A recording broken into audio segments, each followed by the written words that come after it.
Dans cette deuxième et dernière partie, l'écrivain international Yasmina Khadra nous fera part de ses joies et ses peines, de ses coups de cœur et ses coups de gueule. Le fabuleux destin et le succès foudroyant de cet écrivain hors pair ne fait pas que des heureux dans la communauté intellectuelle. Tantôt décrié, tantôt remis en cause, l'écrivain nous dira sans détour les raisons qui, selon lui, conduisent à ce genre de réaction. Nous essaierons aussi de savoir pourquoi ce romancier, qui a bouleversé les points de vue purement occidentaux sur la réalité du monde arabe, demeure inconnu par le lecteur arabophone. Monsieur Khadra, bonjour et merci d'être avec nous. C'est moi qui vous remercie. Il y a tellement de choses à dire avec vous que donc on a décidé de vous revoir dans ce deuxième épisode. Et la première question qui me monte aux lèvres est de savoir pourquoi certains intellectuels algériens n'ont pas été cléments avec vous. Oh, quand vous dites certains intellectuels algériens, c'est-à-dire il y a peut-être 3 ou 4 bonhommes, hein, et on peut expliquer ça par beaucoup de choses. D'abord une frustration et traditionnellement les Algériens n'ont jamais été des best-sellers. Hein. On ne connaît pas beaucoup, il n'y a pas d'Algériens. Il n'y a pas d'Algériens qui soient lus avec le même enthousiasme du Japon aux États-Unis. Donc, pour certains, au lieu de s'accrocher à cette locomotive et faire avancer les choses, ils préfèrent, je ne sais pas, je ne peux pas expliquer ça. C'est une question c'est une pathologie chez nous. C'est une pathologie chez nous et c'est dans le peuple arabe, dans la nation arabe. C'est très profond. Monsieur Khadra, je vais vous citer. Vous dites que vous pouvez trouver des amis au fin fond de la planète et des ennemis dans votre propre famille. On a le sentiment que derrière l'officier que vous avez été, derrière l'écrivain que vous êtes, il se cache un homme blessé. Jamais on ne m'a blessé. Vous savez ce qui me blesse? C'est mon pays. Moi, pourquoi dois-je être blessé? La preuve que je n'ai jamais été blessé, c'est comment dirais-je, la régularité de mon écriture, c'est-à-dire la constance de mon écriture, la constance de ma générosité, de mon talent. J'écris, donc tant que je ne suis pas touché, rien ne peut toucher mes livres. Et mes livres, jusqu'à présent, ont continué leur petit voyage en toute sérénité. Ce qui me blesse, c'est de voir mon pays sombrer dans des considérations roturières alors qu'il a tellement sacrifié, il est tellement capable de donner un visage rayonnant, une générosité intarissable. Il peut, c'est un modèle l'Algérie, c'est un modèle, mais moi j'aurais souhaité que ce modèle soit considéré comme un exemple positif et non pas négatif. Donc ce qui me blesse, c'est tout ce qui touche à mon pays. Moi je suis très bien, je suis quelqu'un qui rit beaucoup. Vous ne pouvez pas imaginer le personnage complètement désopilant que je suis. Quand je rentre en Algérie, je laisse aux frontières ma autorité d'écrivain, enfin tout ce qui fait l'écrivain pour redevenir un enfant. Et je rencontre mes amis, ce sont toujours des militaires, ce sont mes amis d'enfance. Et si vous pouvez vous attabler à côté de nous, je suis certain que vous allez être très très étonné. Je suis quelqu'un de très heureux. Vous êtes un homme du désert et vous parlez souvent de votre pays d'origine, donc l'Algérie. Et quelle est votre relation avec le monde arabe? Est-ce que vous croyez à cette nation arabe? Bien sûr que j'y crois. Je ne crois pas à la Ligue arabe. Ah, parlons-en. La Ligue arabe, pour moi, c'est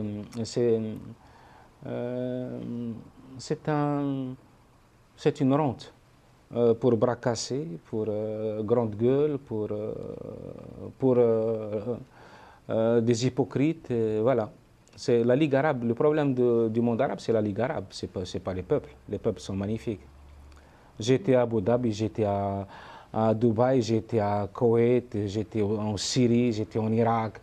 Ah, ce sont des peuples fantastiques, fantastiques. Prochainement, je vais partir au Liban. Nous avons des peuples magnifiques. Mais on n'a pas le satellite qui est capable de mettre en relief où on exerce cette beauté, cette générosité arabe, malheureusement. Et quand je dis arabe, je parle de toutes les composantes de la nation arabe. Hein. Je parle, par exemple, en Algérie, des Kabyles, des Cheouis, des Touaregs, tout ça, ça fait de nous une nation. Vous savez, notre diversité, c'est notre richesse. Quel est le rôle, finalement, de l'écrivain? C'est d'éclairer les consciences? Ce n'est pas obligatoirement son rôle, hein, parce que l'écrivain, ce n'est qu'un homme. Et un homme pourrait être un éveilleur de conscience, aussi bien dans la littérature qu'à l'université, ou dans la peinture, la musique, ou dans la vie de tous les jours. La littérature, c'est tout simplement comment dirais-je, la domestication de la complexité de l'univers, des êtres et des choses. C'est tout. Donc vous pouvez trouver des écrivains qui racontent des histoires sans plus, d'autres qui écrivent pour divertir, d'autres qui racontent un peu leur propre vie. Ce sont les hommes qui sont derrière qui sont intéressants. L'habit ne fait pas le moine. Et vous pensez qu'en tant qu'écrivain, vous avez un message à délivrer à cet Occident arrogant et à ce monde arabe frileux? Je pense que l'Occident n'est pas aussi arrogant. Moi, quand je pense, j'ai deux façons de voir l'Occident. Il y a la doctrine occidentale qui est complètement néfaste pour l'humanité, et il y a les peuples d'Occident qui sont merveilleux. Ils ont cette curiosité saine d'aller vers les autres, d'essayer de comprendre. Ils ont cette curiosité qui fait d'eux des nations qui avancent. Nous, on n'a pas cette curiosité. Vous savez, pour l'anecdote, je voulais inviter un écrivain algérien ici au centre pour qu'il nous parle un peu de la littérature arabophone qui est très méconnue, alors que nous avons d'excellents écrivains. Et c'est un écrivain qui est très âgé, qui a beaucoup d'expérience et qui est chroniqueur dans 2 journaux, arabophones et francophones. Et il fait des chroniques, c'est un peu le spécialiste de la littérature mondiale. Vous savez ce qu'il m'a dit? C'est l'an dernier seulement. Il m'a dit, je ne vous ai jamais lu. C'est un chroniqueur qui n'a jamais lu l'écrivain algérien le plus lu et le traduit du monde. Vous voyez, c'est cette curiosité qui fait un peu, qui nous enferme dans une camisole néantisante. Et nous devenons pratiquement l'otage de nos propres refus d'être nous-mêmes. Nous refusons d'être nous-mêmes. Nous essayons de trouver notre reflet dans le regard des autres. Nous écrivons pour les autres. Nous attendons que les autres nous disent qui nous sommes. Quelqu'un ne connaît la gloire, c'est-à-dire quelqu'un qui est en Algérie ou bien au Maroc ou en Tunisie ou dans les pays du Moyen-Orient, il faut d'abord qu'il passe par la reconnaissance de l'Occident pour être reconnu encore, pour être entendu dans son pays. Et à propos des écrivains, peut-être parce que le citoyen arabe mal informé, mais il n'a aussi pas le droit de s'exprimer. Il y a la liberté de l'expression, la démocratie dans le monde mais on a arabe. dépassé la liberté d'expression chez nous. Nous avons, oui, dans le monde arabe, nous avons l'impunité d'expression. C'est-à-dire, à ma connaissance, je n'ai jamais entendu ou assisté à un débat intellectuel ou politique véritable dans mon pays, par exemple. On assiste qu'à des confrontations, à des invectives, à des insultes, mais jamais à un débat intelligent, constructif ou instructif, jamais. Donc le citoyen, vous allez me dire que on l'empêche d'accéder à telle ou telle chose. Il y a Internet maintenant. Internet, ça a fait exploser les frontières. On ne peut plus cacher rien à personne. Et quand j'étais il y a quelques mois en Algérie, pour voir si la malveillance et la mauvaise foi de certains journalistes ont réussi à semer les troubles dans les esprits des Algériens. Et vous savez, à Alger, la télévision algérienne a attendu 4 heures pour s'entretenir avec moi, tellement il y avait un monde de fou à Alger. À Annaba, il y avait 700 personnes qui sont déplacées au théâtre régional d'Annaba. Et quand on a quitté le centre pour aller à la librairie faire des signatures, la gendarmerie est intervenue. Elle a pensé qu'il s'agissait d'une manifestation. Et à Constantine, le théâtre régional était archi-comble.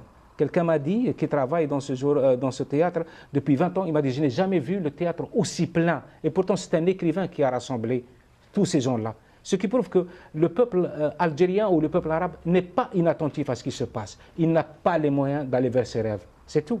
Mais quand ce rêve vient chez lui, il l'accueille avec un bonheur et un enthousiasme extraordinaire. Un de ses rêves, c'est la démocratie.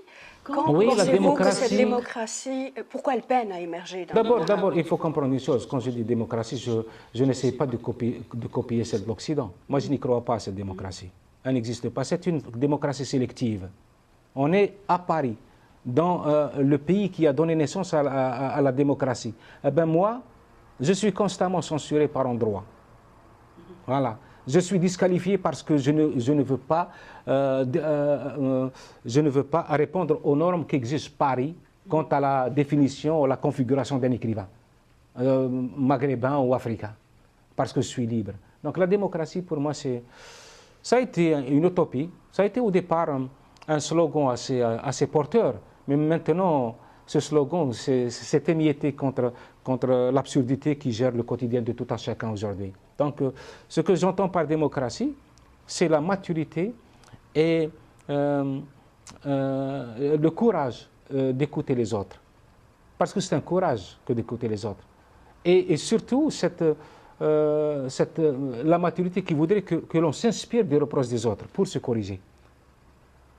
Quelqu'un qui vous attaque, de manière assez intelligente. Ce n'est pas qu'il vous attaque par l'insulte, comme ça se passe chez nous, mais quelqu'un qui essaie d'attirer votre attention sur certains de vos défauts. Eh bien, ce quelqu'un vous rend service. Et le problème chez nous, beaucoup de gens se croient parfaits. Ils ne se remettent jamais en question. Et le malheur de quelqu'un qui est parfait, entre guillemets, c'est qu'il n'a pas le sentiment d'être obligé d'avancer ou de se parfaire. Alors, selon vous, quand est-ce que les peuples arabes pourront choisir leurs gouvernants en toute liberté et quand est-ce qu'ils peuvent aussi leur demander des comptes? Ben, d'abord, quand ils auront pris conscience de l'importance de leur destin. D'accord? Parce qu'à ma connaissance, ils ne savent pas ce qu'ils veulent, ces gens-là.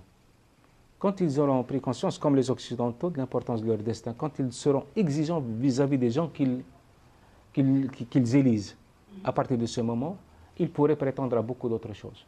Mais tant que les élections, pour eux, ce n'est qu'une formalité, eh ben, ils resteront toujours dans ce marasme et dans cette déréliction, tout azim, plurielle.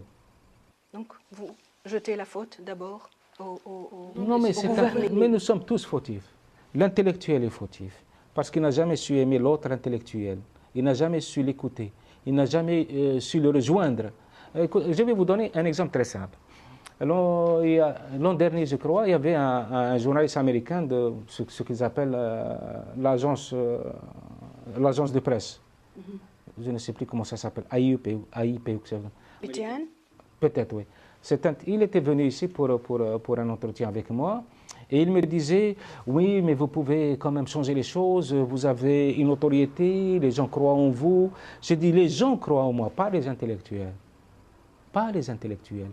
Il me dit, non, c'est une paranoïa. J'ai dit, je vais vous donner un exemple. On a parié $10. Mais c'était juste pour s'amuser. Parce qu'il pensait que je disais, j'ai dit, je vais écrire un appel aux consciences concernant le journaliste irakien qui avait jeté sa chaussure contre Bush. Oui. C'était son procès. J'ai dit, je vais faire un appel aux consciences pour soutenir ce journaliste irakien. Je lui ai envoyé un journal algérien très important, Al-Watan. L'article est resté peut-être une dizaine de jours avant de paraître. Vous savez, au bas de la page, et il n'y a eu aucune réaction. Aucune réaction des consciences algériennes. Pourquoi? Parce que c'était signé Yasmina Khadra. Alors j'ai envoyé un mail à ce journaliste américain pour lui demander pour réclamer mes $10. Voilà. Vous les avez eus? Non, mais c'était juste... oui, je sais. Alors justement, par rapport à vos écrits, moi, j'ai trouvé une lettre ouverte que vous aviez adressée en 2007 à l'ancien chef du gouvernement algérien, qui était M. Belkhadem Abdelaziz. Et alors, vous disiez, mais vraiment des mots très, très, très forts, qui ont un poids extraordinaire, que tout Algérien qui meurt de mal-vie est un crime, et tout cerveau qui fuit est un assassinat. Et vous faisiez référence surtout à ce phénomène qu'on appelle en Algérie les haragas. Oui. Aujourd'hui, on a le sentiment que vous ne dénoncez plus rien. Qu'est-ce que c'est? Qu'est-ce que vous entendez par aujourd'hui? C'est-à-dire, on est en 2010. Oui. On vous a approché, on vous a proposé... Ou alors c'est le fait qu'on vous a proposé... Non, écoutez, si maintenant il faut dénoncer juste pour montrer aux gens que je suis libre, ça ne m'intéresse pas. Quand j'interviens, c'est parce que je crois en quelque chose. J'ai écrit cette lettre pendant que j'étais encore directeur du centre culturel. Et ce n'est pas pour... des gens me disent, oui, mais c'est le silence. Moi, j'ai toujours dit ce que je pense. Toujours. Pas plus tard qu'il y a 2 ou 3 semaines. Vous pouvez lire. Je dis, quand j'ai été attaqué par un comité qui criait au néocolonialisme contre la caravane Albert Camus en Algérie, j'ai rendu leur monnaie à ces gens-là. Il ne faut pas croire que parce que je suis dans ce centre, j'ai changé. Je ne changerai jamais. Vous savez pourquoi? Parce que j'ai cette chance de réunir les 3 éléments constitutifs de la souveraineté d'un homme. 1, je n'ai rien sur la conscience. 2, je suis complètement libre, donc je ne suis assujetti à aucun courant et à aucun clan. 3, j'aime, je suis amoureux. Et quand on réunit ces 3 éléments-là, on devient le maître du monde. Donc quand je vois quelque chose qui est complètement aberrant, j'interviens, non pas en tant qu'électron libre, comme on dit, mais en tant qu'Algérien. Parce que mes interventions, ce sont des interventions qui sont motivées par une colère saine, par une colère citoyenne. Je n'ai pas derrière moi un lobby sioniste ou un réseau parisianiste qui me pousse contre mon pays. J'écris parce que j'aime mon pays et je n'ai pas de haine vers les gens à qui j'adresse cette diatribe.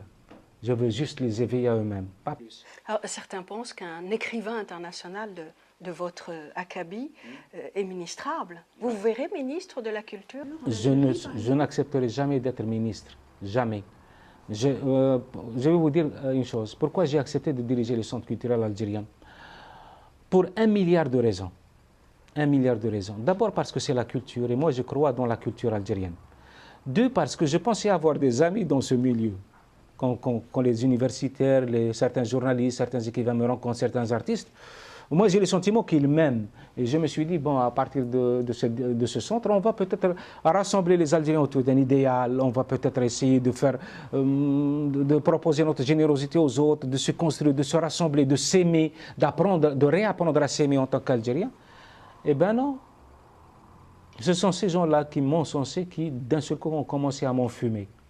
Donc je me suis dit, je fais ce pas, mais jamais un deuxième. Alors, on revient à cet écrivain international, M. Kadra, vous avez été traduit dans plus de 20 langues. 37 langues. 37 langues, donc, dans plus de 40 pays. Oui. Connaît-il de l'arabe?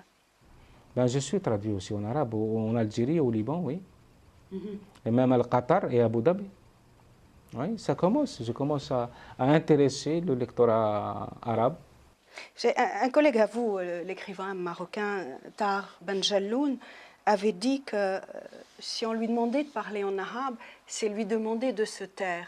C'est aussi votre cas, parce qu'il est berbère et il ne maîtrise pas cette langue. Est-ce que c'est votre cas? Tahar Benjelloun ne maîtrise pas la langue arabe? C'est ce qu'il a annoncé. Si Non, les souvenirs sont exacts, il faut comprendre. Non, il faut le comprendre autrement. Il faut le comprendre autrement. C'est-à-dire, quand on l'empêche de parler dans la langue par laquelle il excelle à coordonner sa pensée avec ses propos, et quand on lui impose une langue où il serait obligé de bégayer, de chercher ses mots, de perdre du temps et de se perdre en chemin, peut-être... Votre cas aussi en arabe? Non, moi je parle en arabe, mais je parle très mal le français, je parle très mal l'arabe, je parle très mal le kabyle, je parle très mal le russe, je parle très mal l'anglais. Je suis même un petit peu dyslexique. J'ai passé 36 ans de ma vie dans l'armée, et dans l'armée, on m'a appris à me taire. C'est pour ça que j'écris. On m'a appris à me taire. Donc j'écris pour parler. Et je ne peux parler qu'à travers l'écriture. Voilà. C'est tout ce sont des automatismes, la langue. C'est un apprentissage de tous les jours. Moi, je ne parlais pas français. Avant janvier 2001, je dis bien avant janvier 2001, c'est-à-dire l'année où je suis arrivé en France, il m'était impossible de construire une phrase, c'est-à-dire par l'oralité, hein, verbalement. Il m'était impossible de construire une phrase convenablement. Et comme mon éditeur était au bout de fil, quand j'étais en Algérie, on parlait comme des espions, et puis on était dans la paranoïa, dans la suspicion et tout, eh ben, je ne trouvais pas les mots les plus courants. Et pourtant, comme vous aimez vous qualifier, vous êtes un bédouin, c'est-à-dire un homme du désert dont la tradition se transmet oralement. Oui, absolument. Oui, mais j'étais ravi à ma famille à l'âge de 9 ans. Je n'ai pas eu le temps de grandir dans ma tribu. Et même, j'avais aussi ça dans les gènes. Jusqu'à l'âge de 11 ans, je crois, ou 12 ans, je parlais un arabe fluide. J'adorais la poésie arabe. Pour moi, les Arabes, ce sont les plus grands poètes de tous les temps. Il n'y a aucun poète au monde capable d'égaler le dernier poète arabe abbasside. Aucun. Donc voilà, c'est une langue cosmique, l'arabe. C'est une langue merveilleuse. D'ailleurs, ça veut tout dire. Donc, mais j'ai assisté à quelque chose. Vous savez, quand on était en classe, à l'école des cadets, c'était une école militaire, on voulait faire de nous une élite. On voulait faire de chaque cadet un génie. Et donc, on avait des séances de lecture pour parfaire un peu notre diction. Et puis, il y avait le professeur qui tournait, qui se mettait toujours derrière le cadet qui était en train de lire, l'élève qui était en train de lire, et à chaque lapsus, il le grondait. Et puis, à un certain moment, il est venu s'installer devant l'élève qui était juste devant moi. Et l'élève, il était tellement intimidé qu'il n'arrêtait pas de faire des lapsus. Et le professeur s'est mis en colère et lui a tapé sur la tête avec un compas, avec la pointe d'un compas. Il était juste en face de moi. Et je voyais ce clou s'enfoncer dans le crâne de mon ami. Et j'étais tellement terrifié, j'avais 12 ans, que plus jamais je n'ai réussi à parler l'arabe comme je le parlais avant. Et jusqu'au jour d'aujourd'hui, je suis incapable de lire convenablement un livre en arabe. Alors, je demande à ma femme de me le lire. Je le rappelle encore une fois, vous avez fait une carrière d'officier, vous avez commencé à écrire et à éditer vos livres avec un pseudonyme qui est Yasmina Khadra. Non, j'ai commencé à éditer mes livres avec mon vrai nom, Mohamed Moule Souhoul, en Algérie. Mais c'était des livres complètement modestes. Moi, ce qui m'importait à l'époque, c'était m'initier à l'écriture. Et comme c'était l'armée qui m'autorisait à publier. D'accord, c'était... Mais moi, je voulais en venir, parce qu'on n'a plus beaucoup le temps. Yasmina Khadra, c'est le nom de votre épouse? Ce sont les prénoms de ma femme, oui. Ah, d'accord. Oui. Quand on lit, Dieu seul sait, si je n'ai pas lu pratiquement tous vos livres, quelle est votre relation avec la femme? On n'a pas le sentiment que vous je suis féministe. À votre maman, à votre épouse, à votre fille. Oui, mais... Quelle place? Le fait même de donner, de mettre sur la couverture de mes livres en tant qu'auteur les prénoms d'une femme, ça veut tout dire. Moi, je suis féministe par vocation. Je suis féministe. Je crois dans le courage de la femme, je crois dans la lucidité de la femme. Je crois que la femme est beaucoup plus lucide que l'homme. Je ne peux pas dissocier la femme de ma vie de soldat. La société, c'est un peu comme une caserne où la hiérarchie est imposée. Et souvent, le subalterne est plus intelligent que le par exemple, chef. dans vos livres, on sait beaucoup de choses sur votre père. Mais votre maman, à part qu'elle est nomade d'origine, très discrète, vous n'en dites rien. Votre épouse aussi a beaucoup de pudeur. Oui, mais je n'ai écrit qu'un seul livre sur ma vie. Moi, je ne suis pas là pour écrire sur ma vie. Je ne suis pas le centre du monde. J'ai écrit, et c'est vrai que ma mère était absente dans ma vie. Elle était absente à l'âge de 9 ans. On m'a arraché à ses bras pour me mettre dans une caserne. Et je l'ai perdu de vue. Quand je rentrais chez moi, c'était uniquement pendant les vacances. Et pendant les vacances, j'avais tellement soif de mes rues, de mes kiosques, de mes amis, que je ne restais même pas à la maison. Quelle est votre relation avec Dieu? Je suis un musulman pratiquant. Je fais ma prière depuis l'âge de 9 ans. Ça fait 41 années que je prie, toujours avec la même ferveur. Et si je n'étais pas croyant, jamais je ne serais l'écrivain que je suis. Ben, merci en tout cas d'avoir été avec nous, merci M. Khadra. Merci. Madame, Monsieur, notre émission prend fin. Merci de l'avoir suivi. Je vous retrouve dans 2 semaines à la même heure et sur la même chaîne. Au revoir.